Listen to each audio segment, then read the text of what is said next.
Hello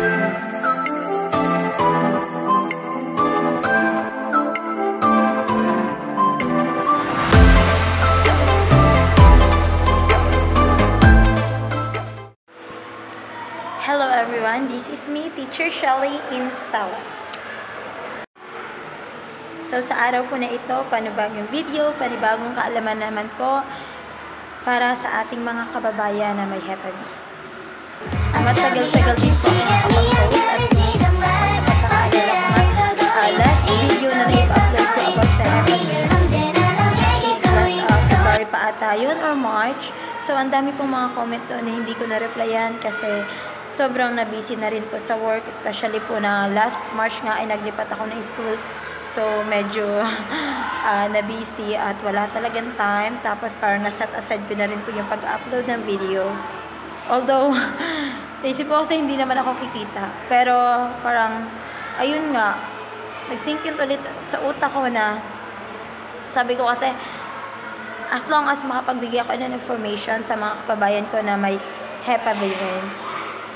So, ngayon po ay mag-i-start na tayo. Ang pag-uusapan po natin is kung paano mag-apply dito sa Thailand kahit may Hep B. So, again po, kung napanood nyo po yung video na first upload ko pong video about sa Hep B ko, pumunta po ako dito last November po.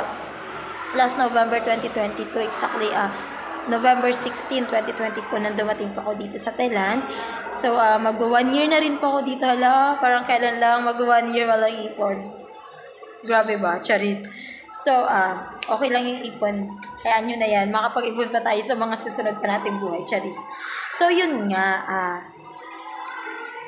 Wait lang Nami-mental block ako. Paano ko ba umpisan?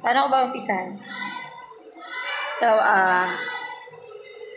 may mga dumadaan kasi estudyante. Tapos yung teacher nakatingin pa sa akin. Kala siguro niya kung anong ginagawa ko. Sorry naman, B. So, paano ko ba umpisahan? Mental block ako, sorry. So, ayun na nga. Ngayong buwan, ang season ng hiring ng mga teacher dito po sa Thailand. Kasi break po nila, tawag nila summer break, kahit hindi summer. Okay, sige, summer break na lang. Ngayong buong October, so sa buong October na yan, may mga teacher na aalis ng school, may mga teacher din na naghahanap ng bagong school or naghahanap ng bagong environment. So, yung mga school na, yung mga Pinoy na aalis sa school na yun, syempre matik, kailangan nila ng pamalit. So, if gusto mo mag-apply as teacher, pwede ka pong mag-apply dito.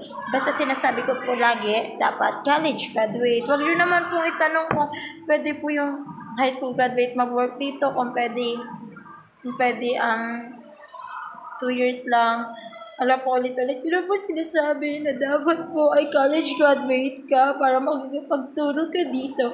Kasi hinahanapan po kasi ng diploma at TOR sa pagkuha po ng working permit. Sayang hindi ko nadalang working permit ko, ipapakita ko sana sa inyo. Sige lang, sa sunod na lang.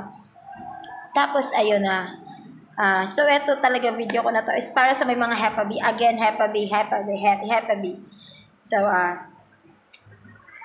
paano ba? Parang akong tanga, charis. Wait lang.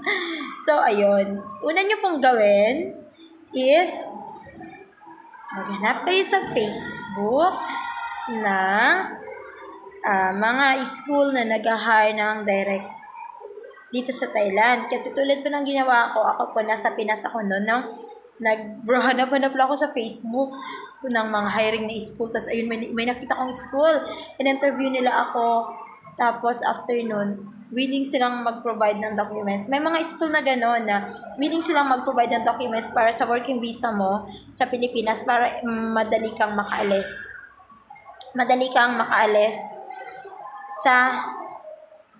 Sa Pilipinas, hindi mo na kailangang makipag-anuhan pa sa immigration, makipag-away sa immigration officer. No need na po. Kasi pag may visa ka na, alis sa Pilipinas, stamp lang ng stamp. Wala nang etos Kasi nung ako nga sabi lang ng immigration, natawa ko, sabi niya, anong work mo doon? Sabi ko, teacher po. Sabi niya, asan boyfriend mo? Sabi ko, nasa Pinas po. Sabi niya, ba't di mo sinama? Sabi ko, mas mahal niya po yung Pilipinas. Ganun lang. Okay lang daw yan. Stamp agad. Pasok. Iba easy. Kaya mas, kung ako po sa inyo, maghanap muna po kayo ng school, kahit sa Facebook lang, ilalagay ko po yung link dito. May mga school po na nagbibigay ng requirements para sa working visa. So, isa po sa mga what do you call that one? Facebook group na doon nagpo-post ang mga kapwa nating Pinoy na mga job offers, ISWD Kapamilya, Thailand job hiring. Yan po sila. Tapos meron din teaching job in Thailand. Yan po sila. So yun na nga, nagbibigay, baka may mga school doon na kaya ring magbigay hopefully, pero try lang natin. Tapos, kapag natanggap na po, dun po natin malalaman kung ano yung mga requirements. So, share ko ulit Yung unang requirements na dapat meron tayo is passport. Pero, saka lang natin siguro yung requirements. Unahin natin muna yung medical. So, ayun na nga, kasi nga, di ba may Hep B ka? Kailangan mong magbigay ng medical certificate. So, ako nun, may nakita akong clinic na doon nagbigay sila sa akin ng medical certificate. Nakalagay doon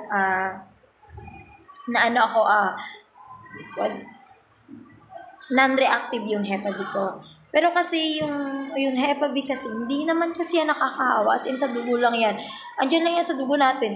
Kahit naman ano pang gawin natin, hindi tayo makakahawa. In-explain na yan sa atin ng doktor pa ulit-ulit na hindi nga yung mahirap is yung Hep A. Pero tayong Hep B, nasa dugo lang to. Mamamana ng anak natin, pero hindi ito mahahawa sa partner natin o kung ano-ano pa man sa kaibigan natin na nag-share ka, halimbawa ng food, hindi po talaga siya mahahawa. So, ayun na nga, may isa akong clinic na nakita at nabanggit ko na rin po yung name ng clinic na yun sa ibang video.